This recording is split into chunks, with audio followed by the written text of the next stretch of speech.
From really cool Fortnite posts all the way to something like IRL Chug splashes and Fortnite art that kind of drove the community crazy, today we are recapping everything within the Fortnite community over on X with the Explore page and just popular posts that were gaining some traction to kind of have a fun conversation with you guys today. We're going to drag you through all of the popular posts. Hello everybody and welcome back to another video. If you are new here, my name is Kyle. I am your guy with too many YouTube channels. Guys, we had these chosen out for this with a couple things that I ended up sprinkling in myself. So apologies for the long intro. I'm glad you're here. Thank you very much for being here. Let's continue on to a first post that we have today by Code X103. Can you people learn UEFN, please? Like, some of y'all map concepts would eat so bad if this was an actual thing we could play. And of course, this is a quote tweet to Rafu Comics, who makes incredible map concepts. And this is a Fortnite Reload Chapter 4 concept. We gotta make a concept time soon, guys. Oh, I love looking at Fortnite concepts. But this is true, man. I love people just making artwork in general. I love people making map concepts in general, but one of the things that I was very excited for with UAFN is actually people bringing all of their mini BR maps to life. And this is one of those things where it would be incredible. Think about a Chapter 4 reload map. Look at this. The structure to it's fantastic. I love the choice with the water. I love the little bridge with the Citadel. Oh, the Citadel would be such a good POI in Fortnite Reload. You have the Citadel, Brutal Bastion, Faulty Splits all together, and Little Labs, man.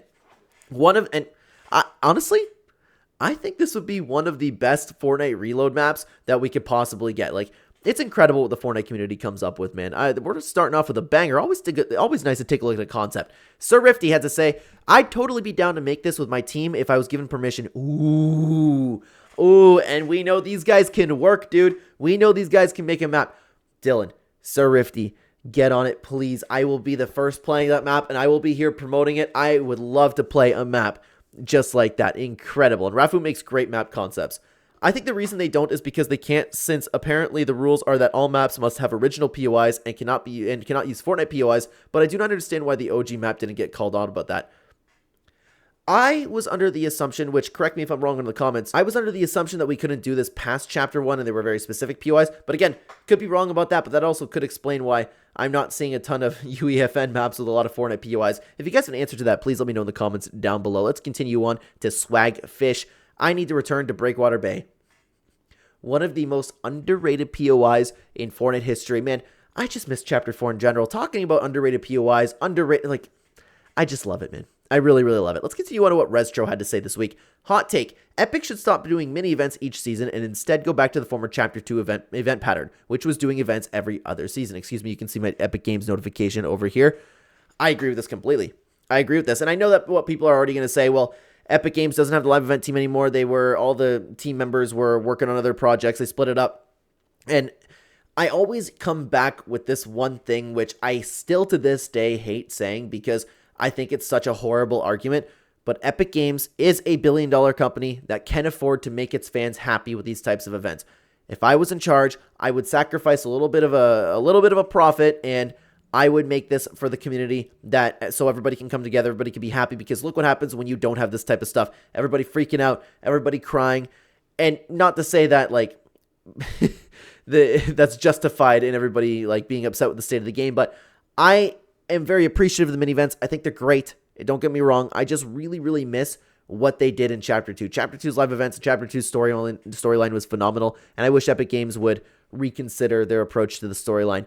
I'm not saying mini events are bad, by the way. Like, I'm very glad we're getting them. Absolutely better than nothing. But if I had to pick between seasonal mini events and full-length events every other season, I would go with the latter. I agree with that completely. We don't even need them every season. But there were some points in Chapter 2 where we had events twice a season. One collab event, one storyline event. Absolute peak, dude. Absolute peak. Donald Mustard, come back, Donald Mustard. Let's continue on to Spitfire Fortnite. Y'all have to understand that it isn't realistic for them to make big events every other season with all the new modes. I disagree with that. It is completely realistic for them, like I said. And I hate saying this, dude. I hate saying this because, again, Epic can do what they want. They can afford it, okay? All I'm saying is they are more than capable of doing that. If they're capable of keeping up with everything that they have going on right now, the updates that they had in Season X, along with planning a brand new map, dude, they can handle They can handle it. Epic Games is phenomenal. Epic Games is absolutely phenomenal at what they do. Zero Fusion had this to say about it. Sorry, but I do not agree at all. It is just impossible. The developers were overloaded with work, and the Chapter 2 seasons were way too long. We can't have the Chapter 2 event pattern anymore. These events are too big, and making one every season, Epic just can't do it anymore.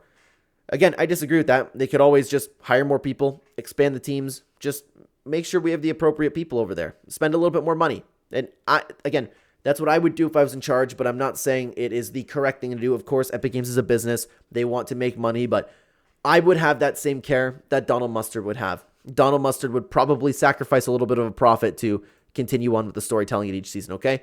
Marco X had this to say, look, Epic has been improving the mini events a lot from season to season. Look at Dr. Doom's mini event. Not to mention that Epic can do live events and mini events in a short period of time, like the Dr. Doom event and the remix finale.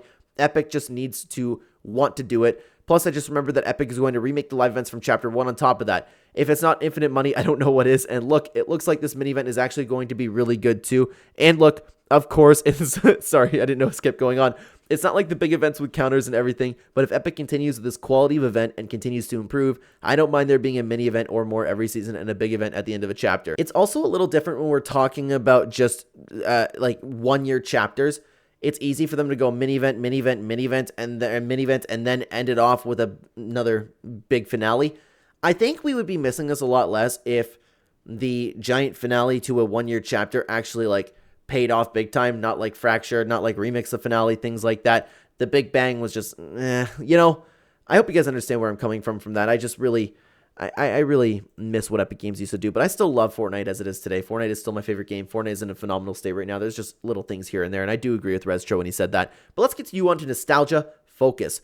Let's be honest, not having OG movement isn't the problem in the OG mode, it's the grass.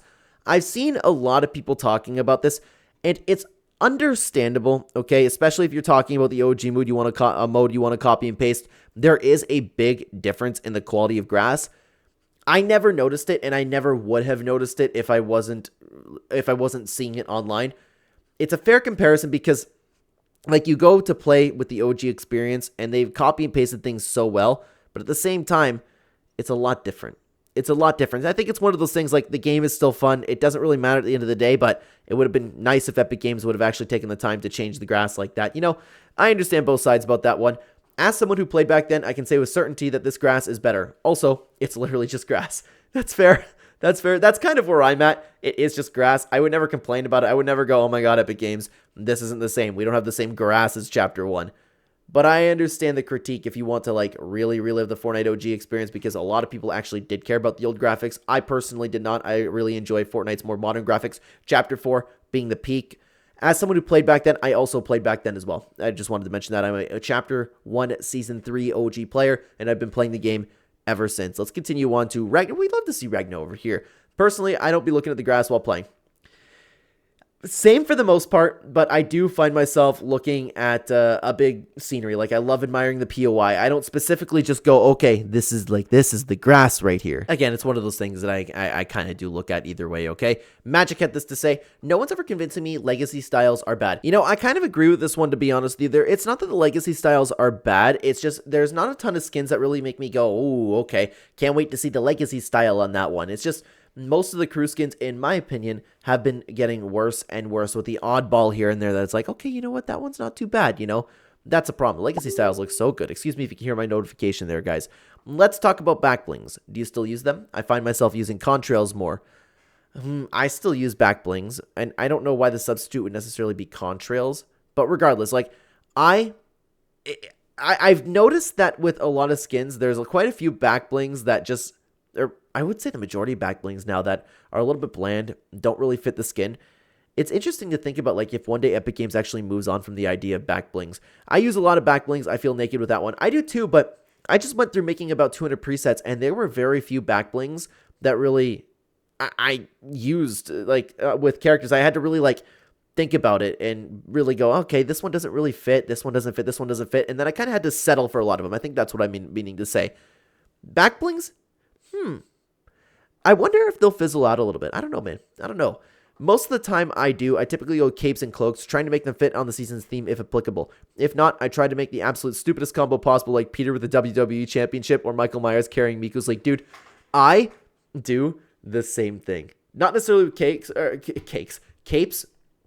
I love just trying to fit the vibe of the season as well. But there are some times where I try to make the be like the stupidest one possible. Like one that I have right now is, I don't remember the name of the skin. Might be Candyman, the heart guy that's literally built like candy. I have the Among Us back bling on him with some really obnoxious pickaxes. Like, I absolutely love making skins look ridiculous. So like putting the alien backpack on somebody is hilarious too, okay? I always used to use whatever back bling matches the skin. It usually looks better. The only thing I don't with is a galaxy skin. There's 3 or 4 of them I'll use with it. Yeah, for the most part too, I end up having to just use the one that it came with, because sometimes you use skins like, okay, well, the hair is going through this one. Why is it going inside the skin? The back bling almost needs to be floating. Like, I like that chrome one a lot, if you guys know what I'm talking about with that one. Let's continue on to what Dizzy had to say. Back blings rarely sit properly on the skin anymore, so I usually just use the ones that already float, or I don't use them at all. Perfect timing for that response. Yeah, the floating back blings are really one that seems to fit the best. Like, another one that I use the emoji one, the hologram. It's holo something. Hollow back bling, I don't know. If you guys know what I'm talking about, you can have the hologram that's kind of floating behind you with the emoji, and sometimes it's an animated emoji. I use that one a lot too. Let's continue on to a different topic though. Ordered Spy had this to say: no, this season was good. Y'all see Paradise and only think of Fracture. And it's a quote tweet to Fitzy: the season did irreversible damage to the storyline. Yeah, a little bit. I understand the critiques for this season, and I understand why people wouldn't want to play with it. This one was a very, very big hit or miss, and it was a huge hit for me. I really, really enjoyed the flow of the gameplay this season, and I thought Fractured was awesome. I almost said the entire season was awesome. Fractured was the one that I did not like. But let's continue on to some replies over here. No, I genuinely hated that season. It had 0 redeeming qualities. Okay, you know what? That's fair. The only good thing it did is it led us to Chapter 4, Season 1, one of the greatest seasons of all time. I personally think it had lots of redeeming qualities. I really enjoyed that season, but it's funny, to be honest with you. People hate Paradise for Fracture. I hate Paradise for giving two sets of story quests and updates. Didn't make the Chrome feel dangerous and scary at all. And now Bree retcon Paradigm and costed so much that made just 2 sets, as I mentioned earlier. A little bit of a big load there for a message, but I get that. I get that. And the other thing that I really didn't like actually was Brie Larson. And not Brie Larson. The problem is I have such an issue getting over the idea of the 7, the main characters of the Fortnite storyline, the ones that we all know, the ones that we all love, coming back and just, oh, well, they're collab skins. I tried so hard, but I actually really never actually got over that. It would have been good if Donald didn't get his story cut off. The reason this time period is weird is because of the transition in the storyline. Yeah, Fractured, like, I'm not one guy to sit here and be like, oh, Donald Mustard would have done it better. But when it comes to things like this, he would have done it better, and he would have made sure there was a ton of love, care, and I wish we could have seen, with the potential of The Last Reality, Geno, the Nothing. Oh my god. I want to know what was in Donald Mustard's brain, and I hope that he comes out with it one day. I eat fiberglass, had this to say. Totally get why people like it, but I just absolutely hated the Chrome. It took perfectly fine POIs and made them bland and all the same. The 2 worst offenders for me were Shimmering Shrine and Lustrous Lagoon, genuinely 2 of my least favorite POIs of all time. I understand that point, but I also am on the complete opposite of that. I thought that, okay, we played with that enough. We played with those POIs. The only thing that I missed was the Daily Bugle. I thought the Chrome was pretty. I thought it was unique. It's something that we've never seen in Fortnite before. And I thought for one season, I really did enjoy the Chrome POIs, but I understand why people thought it was really ugly. I would do anything to use these items again. Such a good item rotation. I don't know if I'll agree with the claws over here, but man, the Chrome Splash, the Goo Gun, the Creamy Goo Gun, oh, one of the best items of all time. The Chrome weapons with the Chrome Splash, guys, a video that I'm working on talking about a little bit with the Chrome Splashes. I'm very excited to present that to you guys, but I think that these things should be a staple in Fortnite. Such a unique mechanic, such a balanced mechanic. I miss the Chrome Splashes still to this day. Let's continue on to what Muggsy had to say. I think the Fortnite community would appreciate it if Epic Games would make an official statement regarding the prospect of returning battle passes. Will they return or will they not? There had been a mountain of evolving, if not conflicting, evidence over the years. The most recent OG marketing would not fault anyone for thinking it could be happening. But with each passing day of OG Season 2, it certainly appears that these may have just been empty messages that, perhaps, inadvertently misled large swaths of newer players, all for the sake of promotion. It seems a bit out of character for Epic Games to be so careless, if not misleading, in its marketing. So a statement or some indication of the intention and clarification would be appreciated. I completely agree with that. Yeah. I don't know why Epic Games, with all of the discourse on this, I do know why. Like, as the tweet mentioned, it could very well be for promotion. They could also be gauging on whether or not they're going to, like, people would like them to bring it back. I still think that regardless, they're going to bring it back one day. Even if they came out and said, hey, we're not going to do that, I think it's still going to happen one day. I would like to see them actually come out and go, hey, guys, this is going to happen or this is not going to happen, no matter what the answer is, because we've been talking about it for so long. I think it's already been made clear that Epic Games has no intention of re-releasing old battle passes. It's literally on their website. You basically put a collage of marketing images and somehow created a delusional conclusion that it was somehow a hidden message. No, I understand where they were coming from. There was a lot of different ideas pointing towards the idea that it actually could come back. But at the end of the day, like, you're right. Mass is right. I just don't think it was delusional with the first post. Regardless, I think that Epic Games is going to do it either way, but we'll see what happens, man. We'll see what happens, and I'm sure that the community will be on fire at that point. Vortex Lore had this to say. The scientists... Oh, it's a video. It's playing! Sorry. The scientist tapes from Season X are so cool to go back to, considering the amount of concepts that were first mentioned in them. Things like the loop, the bridge, the imagined order, and the 7 mentioned in a time where we knew nothing basically about them. I remember how cryptic this was, man. Let's listen to it together. And I can't get the volume going under control. What the 7 of us are attempting is very risky. I suspect they are not the only ones watching. Remember just even the discourse on the they? Like, oh, who could they be? The amount, like, this in Season X was one of the most fun times to be a Fortnite fan and a Fortnite storyline fan. But it must be done, or we lose the bridge forever. What was the bridge? Everybody trying to come to their conclusions on that. I speculate that no one calculated the formation of the island, that interdimensional matter collisions would resolve rather than push. Now, do you remember actually like the amount of people trying to dive into that and make sense of it? It was such a fun time. I loved watching all the videos. I loved conversing with people online. I wish that I was on YouTube back then, man, because it was such a fun time to be part of this community. Now that I witnessed it firsthand, it's obvious that pinching alone made it inevitable. Made what inevitable? What was pinching? Again, will it help me remember? Or once looped, will I be you remember? just as muted as the others? The term looped, the term muted, what does all that mean? Like, and none of us, sometimes we were on the right track with things, sometimes people were like blowing out things out of proportion with like their crazy theories, and that was the best part about this, man. No matter. It seems the lengthy precautions worked. And this music. I'll stop pausing it for a moment, let you guys take this in. The music is incredible. The galactic theorem was a success. You arrived outside the loop at the exact moment of expansion. This effectively paused the singularity. Oh, the word singularity sent so many people going crazy. All of the keywords that we saw there, and people will sit back and they will look you dead in the eyes and say Donald Mustard's storyline was not good storytelling. It was unique. It was beautiful. It was all planned.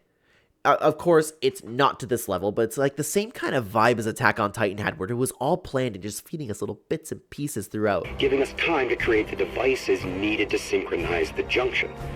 What I didn't factor was that the only way to trigger the device was from within the loop itself. Thus this hasty and primitive recording.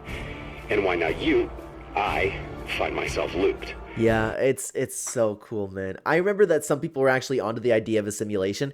That wasn't really the only thing that we kind of got correct, but there were also a lot of people where it's like, it's not a simulation, no way. It's so easy to look back on now and be like, obviously the Battle Royale Island was a simulation, that was the loop, but that was a really crazy out there idea at the time, because none of this made sense. Activate the beacon at precisely the moment this timer reaches nothing. The 0 point must be contained once more. If they are correct, it will be the end. Chills, dude. Chills. This is one of the most nostalgic things I have ever seen in my times playing Fortnite. I miss it with all my heart. Season X. You know, as time goes on, guys, I'm almost thinking that Season X might have been my favorite season and not Chapter 2, Season 7. There was... but I can't. They're both my favorite seasons. There was so much fun about the end, the build-up of the storyline, the gameplay, Season X. And we never got, and I will never forgive everybody because we were never going to get something like that again because everybody was freaking out the entire time, man. What a fun time to be part of the Fortnite community. And despite such content-intensive terms, everything was kept quiet and simple. These 2 minutes alone feel more confidential than the content of the last few months. That's true, actually. If this was happening today, leaks would have shown... actually, we might get like small leaks on what things are meant to be, but Donald Mustard did a good job at keeping all that a secret, man. Those tapes are cool because the black hole numbers created new sentences using the words, and it was the first mention of the nothing on the BR side. Yep. And remember everybody just chilling, streaming, leaving their game on, waiting for those numbers to pop out with the black hole? Genius. Donald Mustard, Epic Games, absolute geniuses. I would like something like this to happen again where we're waiting to figure it out completely for a long while. And yeah, maybe we can one day, dude. Maybe Charlie Wynn's cooking up something for us, but unfortunately, I do believe those days are over. Hey, Epic Games might surprise us one day, though. Let's continue on to what Sean had to say. If I remember correctly, Donald Mustard voiced these, so everyone assumes to this day the visitor's face is Donald Mustard. Did he voice them? I don't know. I know a lot of people were talking about Donald Mustard being the visitor, especially with him talking about retiring, just being the secret message from Donald Mustard out there. There's so much about it I miss, man. He even mentions that when he becomes mute upon entering the loop. Hearing this after knowing this gives me chills. Yeah, and none of us were on that. Nobody actually was figuring it out. Like, there were some ideas floating around here and there, but for the most part, everybody was confused, and they gave us just enough to have some fun discourse. Sorry, I didn't know this was coming next, but this is one of the things that I personally added to the video today. Jojo Josiah. When I say I got Chug splashes, get on me. This is what I mean. Jojo Josiah with a W sweater we have going on over here, and he has some Chug splashes that are coming through. Sorry if that was loud. 20 HP, bro. I don't know why. I don't know why he did that. I would never risk my shoes like that, but Jojo, at least he's got the extra 20 HP. Oh, you know what? It looked like a fun time, man. It looked cold, and I would not risk my socks like that. There was another reply to that with the video. I don't know if it's going to be any different. It's 3 seconds, but I'm going to lower this volume just a little bit. Oh. Perfect. He should have added that. Why did he add that to the original video? Was the 20 HP worth it? Not really. Yeah, like, you got your shoes soaked, Jojo. Let's get back into the storyline. Vortex Lore posted this. Remember when the Fortnite made a last reality IRL crop circle? The promo for Invasion was crazy. Dude, I say this all the time, and I don't know if you can include it in Chapter 2, Season 7 when we talk about like the greatest seasons of all time. The build-up to this season was one of the greatest jobs that Epic Games ever did. With the hints of the aliens coming, the crop circles, the IRL teasers, the abductions in-game just all of a sudden weren't leaked too. It was beyond perfect. And everybody was talking about, like, are we actually getting an alien season? The whole ARG they did for Invasion is probably the peakest build-up for a season of all time. Yep, I agree. I remember these like it was yesterday, dude. The random abductions. I remember, like, trying so hard to actually get an abduction, man. Fortnite coming in IRL and actually have... This was... at the time, it was like on another level promotion from Epic Games. I loved it, man. It was super cool what they did. Super cool. Bro, I remember that. It was actually pretty nice the last few weeks of Primal Season. I never liked the Primal Season, but never hated it either. But bro, the Season 7 teasers were crazy. You know, yeah, that's true too, because so many people were unhappy with the current season of Fortnite. We're looking forward to the next. It only made people look forward to the season even more. And when these abductions started happening, when the news report... Was it the news report? Did that come out for the trailer? Regardless, there was a lot that Epic Games actually did that was hinting towards this, and people were getting excited about the idea of an alien theme. Best build up to a new season, in my opinion. The hype was so peak. Completely agree with that. I completely agree with that. I don't know what did better for specific build up. I might have to sit back and actually think about that, but hey, you know what? Maybe that could be a tier list down the road. That seems pretty cool. Let's continue on to Yoxic. Somerset got asked out on a date by Bucky in her chat, and she immediately denied him. I'm not sure who Bucky is. I'm assuming it's another streamer, but... Let's see how this goes. Me and you get dinner sometime after Grands? Loading excuse. Look, Bucky. And why is he asking in a Twitch chat?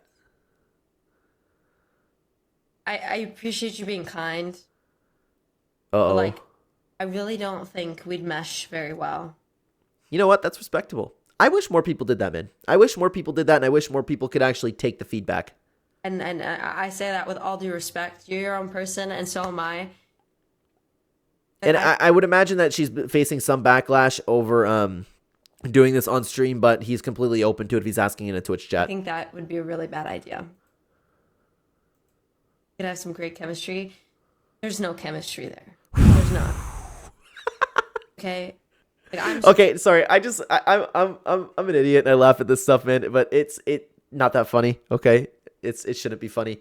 I'm sick and I laugh at people's misery, but honestly, this is how you handle it, and it's very, very respectable. I'm assuming that Bucky's a streamer. I'm sorry, I don't mean to be disrespectful in that sense. I don't know who he is, but I wish more people in the world today actually just said like exactly how they were feeling in that, not kind of shrugging them off. Oh, you know what? Maybe one day.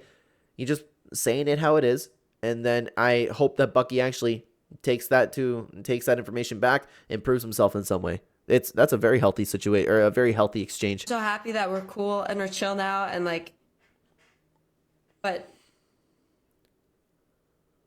I don't need a bad boy in my life. I'm okay. Hang on, did she say bad boy? No, I don't need a bad boy in my life. I'm okay. She said bad boy, didn't she? Okay. Fucky's a bad boy. No, thank you. I'm all right. Not attracted to those. That one's a little far. Little far. Anyways, continuing on with. She looks uncomfortable. It was all well said up until the end there. I mean, she's in her right to say it, but I mean, like, whatever. The worst she can say is no. There's no chemistry there. There's not. I mean, like, I think there is a lot worse than people can say, and we've talked about this in other channels, when that's such, like, old boomer advice. So just ask the girl out. The worst she can say is no. No, the worst is catching a case, and the worst is being on the biggest Snapchat group chat of all time, and then all of a sudden you have to move to a different town because of social proof, and you have to succeed in another place where nobody knows you. That's the worst that could happen, but I don't think it's bad for somebody to just say there's no chemistry there. There's not. I don't even think it was brutal, man. It just got turned down. I don't see an issue with that personally. It's not you, it's me ass situation. Are people, like, feeling differently than I am about this one? But, oh well. Let's continue on to another one that I actually ended up putting in this video myself. Reno Rivsan had this to say. Some Fortnite, I would imagine you meant to say art with Cling AI. I'm not familiar with Cling AI, but you guys got to check this out, man. Like, what? And I know you're going to comment down below and freak out about the AI. I think it's pretty. I don't care. Yes, I respect actual artists. Yes, I appreciate actual artists more than I do AI.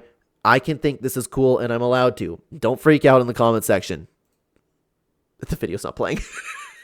We're going to mute the audio over here. But, like, it's actually cool what the AI can do with these Fortnite skins, man. Oh, no, that's not going to work. That's not going to work. Super cool. Like, the new crew skin over here, looking a little bit more realistic. It is insane. I'm fascinated by what AI can do, man.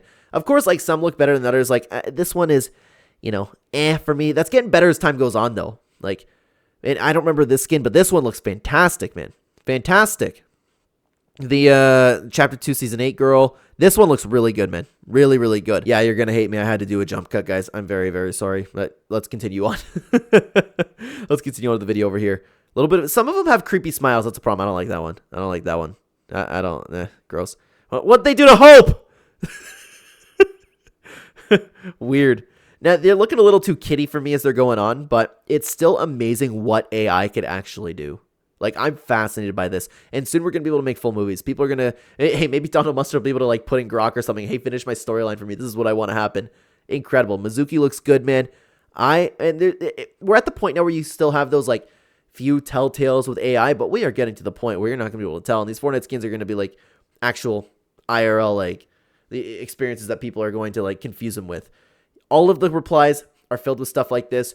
Bro, pick up a pencil, open Blender, or open Microsoft Paint. I get it, guys. I get the argument for AI. I'm just not, I refuse to hate on somebody who's using AI. AI is here, and there's nothing wrong with him jumping on the train. There's nothing wrong with him using the program, because realistically, are you expecting one person to just sit back and not use AI when the rest of the world's going to be using AI and it's not going anywhere? I'm not ready to have this conversation. I'm ready to have this conversation, but I would imagine most of you are not ready to have this conversation. AI is here to stay. It doesn't steal art. I was just considering cutting that part out, but there's a lot of people who aren't familiar with how these, programs are trained. A lot of people are misinformed, especially when it comes to something like Grok. A lot of people care way too much and are worried about the wrong things in life, because I can say, like, hey, Grok made a cool image, and it's like, but this, and this, and this, and this, and this, and this, and this. And it's like, oh my God, I just said I liked the picture, just like this video. It's incredible to me, the people on the internet, man. No thanks, I prefer real artwork, not this AI garbage. I don't think the AI is garbage, and I also prefer real artwork, but it doesn't mean I can't appreciate the video that I just saw, man. I think it's cool. Let's continue on, though, to what Jojo Josiah had to say about the new event. I still don't understand how they did that. This is a live Battle Royale game. Everyone is looking at this from different angles. How do you do these effects in a 3D arena with an impact frame and all of this? Like, I actually don't get it. Am I stupid? I don't understand how Epic Games does a ton of this stuff, to be honest with you. And Jojo, again, 2 million views. Crazy, man. Yeah, I don't know how they actually ended up doing that either. But super cool. Epic Games constantly outdoes themselves, and like just a little 3-second detail like that. Cyan actually offered an explanation, and I'm going to take him at his word. I'm assuming it's true. You can see a bubble going out, changing the contrast of your game and giving it a red color theme to the whole map. The logo is a PNG. They gave the sort of contrail and a bunch of 3D effects. Not that hard to understand how it was done, but it is very creative. I mean, maybe it's just my idiocy speaking, but I still don't really understand the extent of what Cyan just said. Baby, what are you doing with all that Cyan YIT on the X, everything up? Dojo, what am I looking at, man? I probably gonna blur that just in case. I don't know what to say. Let's continue on though. Loud Silencer also offered an explanation over here. Particle facing camera position centered on the character. Static material that feigns a 2D look. Clever use of perspective. People are teleported to a general area where the effect is best used. Hope this helps. A lot of shots like this are very clever. Smoke and mirrors. That's very cool, man. I'm fascinated by this stuff, and I would never like be able to dream of like coding something like that, but super cool, dude. Super cool. Let's continue on to what Ryan had to say. Ninja calls out Epic Games, saying they are insulting him for not offering to pay him to play Fortnite, but paid multiple other streamers. This clip by Ninja, and I'll show you the little bit of it over here. Call whatever you want. This is how my brain works. Okay.